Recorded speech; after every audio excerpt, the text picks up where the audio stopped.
भारत में ज़्यादातर लोग गोस्वामी तुलसीदास जी के बारे में जानते हैं।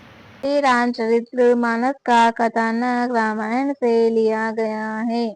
ब्रजवदी में रचित श्री रामचरितमानस लौह ग्रंथ है और इसे उत्तर भारत में बड़े भक्ति भाव से पढ़ा जाता है। इसके बाद ब्रज भाषा में रचित विनय पत्रिका उनका एक अन्य महत्वपूर्ण काव्य है।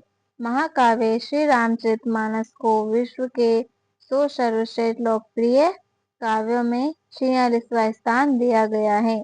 तुलसीदास जी रामानंद संप्रदाय के अनुयायी थे। तुलसीदास ने अपना अधिकांश जीवन बनारस, आधुनिक वाराणसी और अयोध्या शहरों में वाराणसी में गंगा पर तुलसी घाट नाम उसके नाम पर रखा गया। उन्होंने वाराणसी में संकट मोचन हनुमान मंदिर की स्थापना की। ऐसा माना जाता है कि यहाँ उस स्थान पर जहाँ उन्होंने देवताओं के दर्शन किए थे। तुलसीदास ने रामलीला नाटकों की शुरुआत की, जो रामायण का एक लोक नाट्य रूपांतरण था। तुलसीदास का जन्म। तुलसीदास का जन्म हिंदू कैलेंडर माह श्रवण जुलाई अगस्त के उज्ज्वल आदि शुक्ल पक्ष के 7वें दिन सप्तमी 11 अगस्त 1997 उत्तर प्रदेश के शुरू गांव में हुआ था। यद्यपि उनके जन्म स्थान के रूप में तीनों स्थानों का उल्लेख किया गया। 2012 में शरो को उत्तर प्रदेश सरकार द्वारा आधिकारिक रूप से तुलसीदास का जन्म स्थान घोषित किया गया। उनके माता पिता हुलसी और आत्माराम दुबे थे। अधिकांश स्रोत उन्होंने भारद्वाज गोत्र वंश के सन्नाटे ब्राह्मण के रूप में पहचानते थे। तुलसीदास और सर जॉर्ज ग्रियर्सन उनके नाम का जन्म का वर्ष विक्रम 1568 1511 ईस्वी में बिताते हैं। इन जीवनाकारों में रामाकृष्ण गोपाल भंडारकर, राम गुलाल त्रिवेदी, जेम्स लॉर्ड स्टेफर्ड, स्वामी शिवानंद और अन्य शामिल हैं। वर्ष 1997 भारत में और लोकप्रिय संस्कृति में कई वर्तमान जीवनियों में दिखाई देते हैं। इस वर्ष से असहमत जीवनकार तर्क देते हैं कि इससे तुलसीदास का जीवन 126 वर्ष के बराबर हो जाता है, जो उनके विचारों में असंभव न ही हो कम तो नहीं है। इसके विपरीत रामचंद्र शुक्ला कहते हैं, तुलसीदास जी जो महात्मा महान आत्मा के लिए 126 वर्ष की आयु असंभव नहीं है। भारत सरकार और प्रांतीय सरकारों ने लोकप्रिय संस्कृति में तुलसीदास के जन्म के वर्ष के अनुसार वर्ष 2011 ईस्वी में तुलसीदास की 500वीं जयंती मनाई। तुलसीदास का बचपन। किंवदंती है कि तुलसीदास का जन्म 12 महीने गर्भ में रहने के पश्चात हुआ। जन्म के समय उनके मुख में सभी 32 दांत थे। उनका स्वस्थ और रूप 5 वर्ष के लड़के जैसा था और वह उनके अपने जन्म के समय रोए नहीं, बल्कि राम का उच्चारण किया, इसलिए उनका नाम राम बोला। शाब्दिक रूप से वह जिसने राम का उच्चारण किया रखा, जैसे कि तुलसीदास स्वयं विनय पत्रिका में बताते हैं। मूल गोसाई चरित्र के अनुसार उनका जन्म अद्भुत मूल नक्षत्र के तहत हुआ था, जो हिंदू ज्योतिष के अनुसार पिता के जीवन के लिए तत्काल खतरा पैदा करता है। उनके जन्म के समय अशुभ घटनाओं के कारण उन्हें चौथी रात को उनके माता पिता ने त्याग दिया। अपनी रचनाओं और कवितावलियों और विनय पत्रिकाओं में तुलसीदास ने अपने माता पिता द्वारा अशुभ ज्योतिषीय विन्यास के कारण जन्म के बाद उन्होंने त्यागने की पुष्टि की। चुनिए बच्चों को अपने गांव हरिपुर ले गई और 5.5 वर्ष तक उसकी देखभाल की, जिसके पश्चात उसकी मृत्यु हो गई। रामबोला को एक दरिद्र अनाथ के रूप में स्वयं की देखभाल करने के लिए छोड़ दिया और वह भिक्षा मांगते हुए दर दर भटकता रहा। ऐसा माना जाता है कि देवी पार्वती ने एक ब्राह्मण महिला का रूप धारण किया और रामलला को हर दिन भोजन कराया। यह वैकल्पिक रूप से अनंताचार्य के शिष्य रामलला को तुलसीदास के नए नाम के साथ विरक्त दीक्षा और वैराग्य दीक्षा दी गई। तुलसीदास ने विनय पत्रिका के एक अंश में अपने गुरु के साथ पहली मुलाकात के दौरान हुए संवाद का वर्णन किया।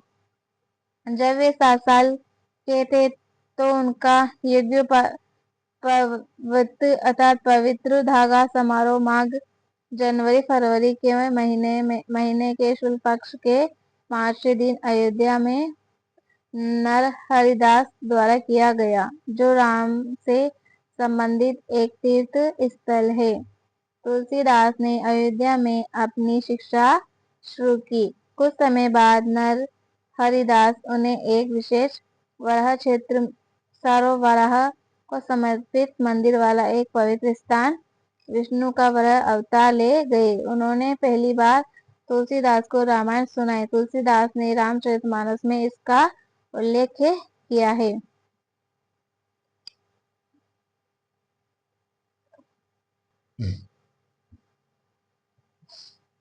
मैं पुनि निज गुरु सना सुनी कथा सोए सुखेता समझू नाही तासा बालापन तब अति सहु। और फिर मैंने वह कथा अपने गुरु से सुरकर खेत वाला शहरों में सुनी। मुझे तब यह समझ नहीं आया क्योंकि मैं बचपन में पूरी तरह से ज्ञानहीन था। रामचरितमानस 1.30। अधिकांश लेखक तुलसीदास द्वारा संदिग्ध बारह क्षेत्रों को शुकर क्षेत्र के साथ आनुकांशिक कासगंज में सरोवराह के रूप में पहचानते थे। तुलसीदास ने रामचरितमानस में आगे उल्लेख किया है कि उनके गुरु ने उन्हें बार बार रामायण सुनाए, जिससे उन्हें कुछ हद तक समझ में आया।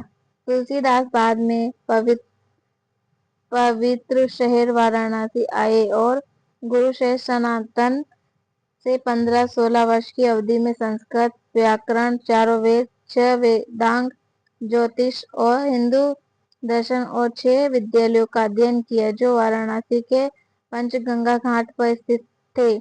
शेष सनातन नरहरिदास के मित्र और साहित्य और दर्शन के प्रसिद्ध थे। अब तुलसीदास का विवाह और गृह त्याग।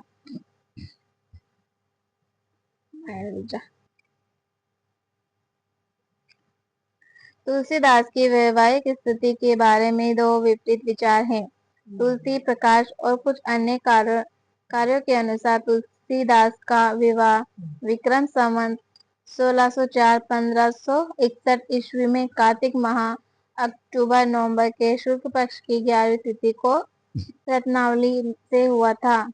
रत्नावली गोंडा जिले के नारायणपुर गांव के पराशर गोत्र के ब्राह्मण दीनबंदी पाठक की पुत्री थी। उनका तारक नाम एक पुत्र था जो बचपन में ही मर गया था।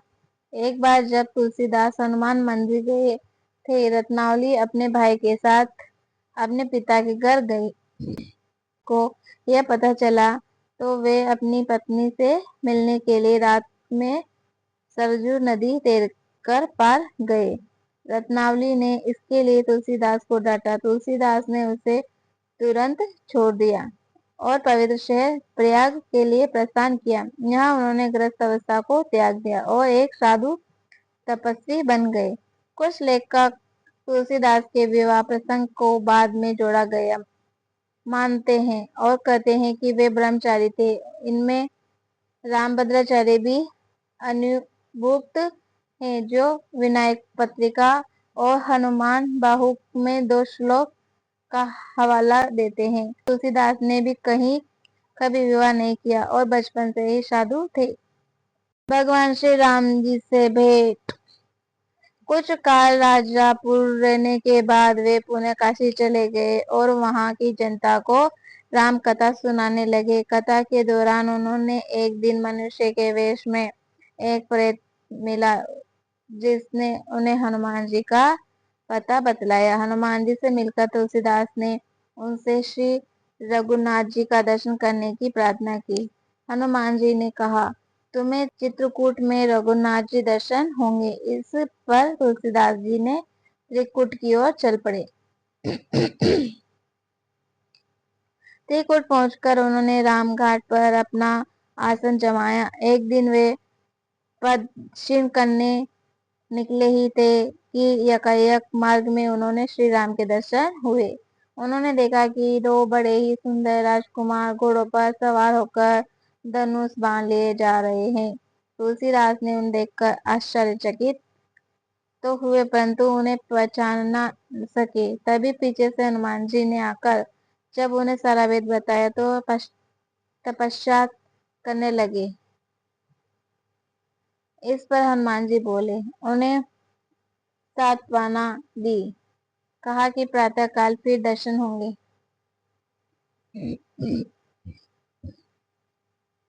1607 में मौनी अमावस्या को बुधवार के दिन उनके सामने भगवान श्री राम जी प्रकट हुए। उन्होंने बालक रूप में आकर तुलसीदास से कहा, बाबा हमें चंदन चाहिए, क्या आप हमें चंदन दे सकते हैं? हनुमान जी ने सोचा कहीं वे इस बार फिर धोखा ना खा जाए, इसलिए उन्होंने तोते का रूप धारण करके यह दोहा कहा।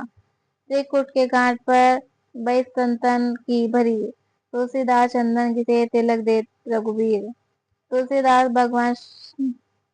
भगवान श्री राम जी की उस अद्भुत छवि को निहार कर अपने शरीर की सुध-बुध ही भूल गए।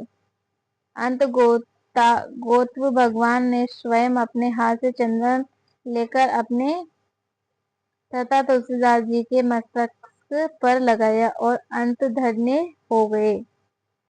रामचरितमानस की रचना। सावत 1631 का प्रारंभ हुआ।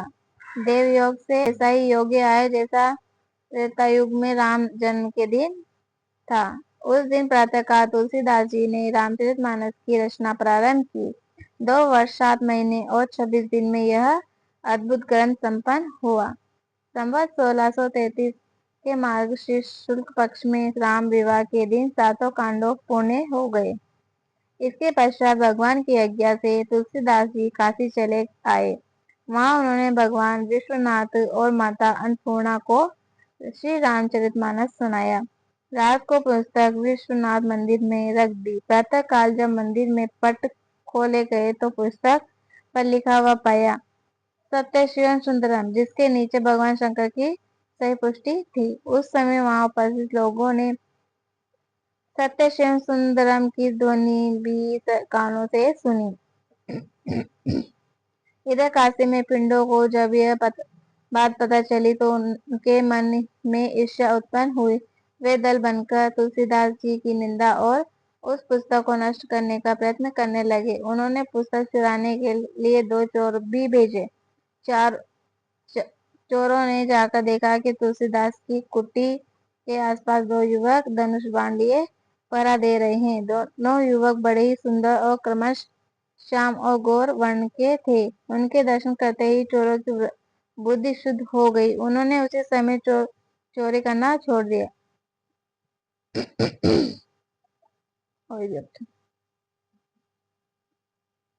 और भगवान के भजन में लग गए। तुलसीदास जी ने अपने लिए भगवान को कष्ट हुआ जान कुटी का सारा सम्मान लुटा दिया और पुस्तक अपने मित्र टोडरमल अकबर के नवरत्नों में एक ही यहाँ रखवा दी। इसके बाद उन्होंने अपनी विलक्षण स्मरण शक्ति से एक दूसरी प्रति लिखी। उसी के आधार पर दूसरी प्रतिलिपियां तैयार की गई और पुस्तक का प्रचार दिनों दिन बढ़ने लगा। इधर काशी के पंडितों ने कई उपाय न देके श्री मधुसूदन सरस्वती नाम के पंडितों को उस पुस्तक को देकर अपनी सम्मानित देने की प्रार्थना की। मधुसूदन सरस्वती जी ने उसे देखकर बड़ी प्रसन्नता प्रकट की और उस पर अपनी ओर से टिप्पणी लिख दी।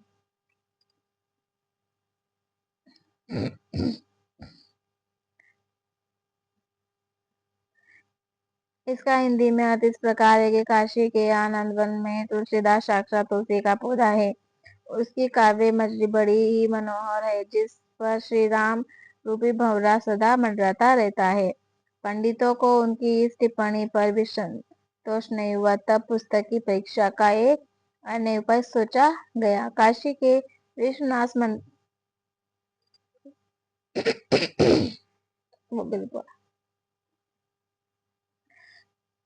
विश्वनाथ के सामने सबसे ऊपर वेद, उनके नीचे शास्त्रों के नीचे पुराण और सबसे नीचे रामचरितमानस रख दिया गया। प्रातःकाल जब मंदिर खोला गया तो लोगों ने देखा कि रामचरितमानस वेदों के ऊपर रखा हुआ है। अब तो सभी पंडित बड़े ही लज्जित हुए। उन्होंने तुलसीदास जी से क्षमा मांगी और भक्तिभाव से उनका चरणोदक लिया। मृत्यु। तुलसीदास जी जब काशी के विख्यात घाट अस्सी घाट पर रहने लगे तो एक रात कलयुगी मूर्त रूप धारण करके उनके पास आ गया। उन्हें पीड़ा पहुंचने लगी। तुलसीदास जी ने उसी समय हनुमान जी का ध्यान किया। हनुमान जी साक्षात प्रकट होकर उन्हें प्रार्थना के पद रचने को कहा। इसके पश्चात उन्होंने अपनी अंतिम तृतीय विनय पत्रिका लिखी और उसे भगवान के चरणों में समर्पित कर दिया। श्री राम जी ने उसे पर स्वयं अपने हस्ताक्षर कर दिए और तुलसीदास जी को निर्भय कर दिया।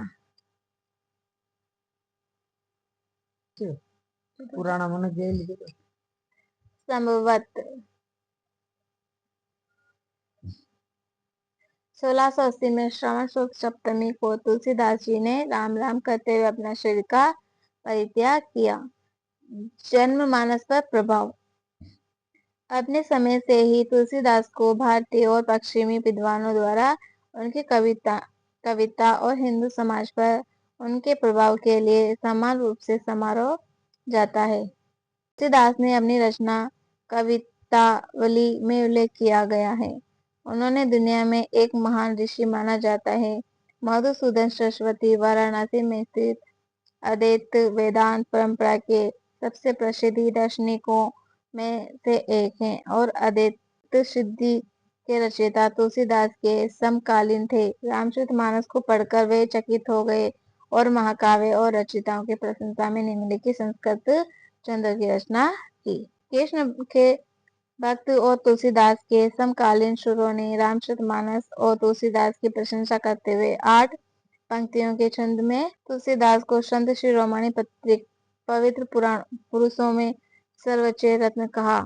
अब्दुल रहीम खान प्रसिद्ध मुस्लिम कवि जो मुगल सम्राट अकबर के दरबार में नौ रत्नों में से एक के निजी मित्र थे। राम रहीम ने तुलसीदास के रामचरितमानस का वर्णन करते हुए निम्नलिखित दोहे की रचना की। तुलसीदास के समकालीन अकबर की जीवनी के लेखक इतिहासकार विनेस्ट स्मिथ ने तुलसीदास को भारत में अपने युग का सबसे महान व्यक्ति और स्वयं अकबर से भी महान कहा था। इंडोलॉजिस्ट और भाषा विवाद सर जॉर्ज ग्रियर्सन ने तुलसीदास को बुद्धि के बाद लोगों का सबसे बड़ा नेता और आधुनिक समय का सबसे महान भारतीय लेखक कहा और महाकाव्य रामचरितमानस को किसी भी युग के सबसे महान कवि के योग्य कहा। रामचरितमानस को 19वीं सदी के दोनों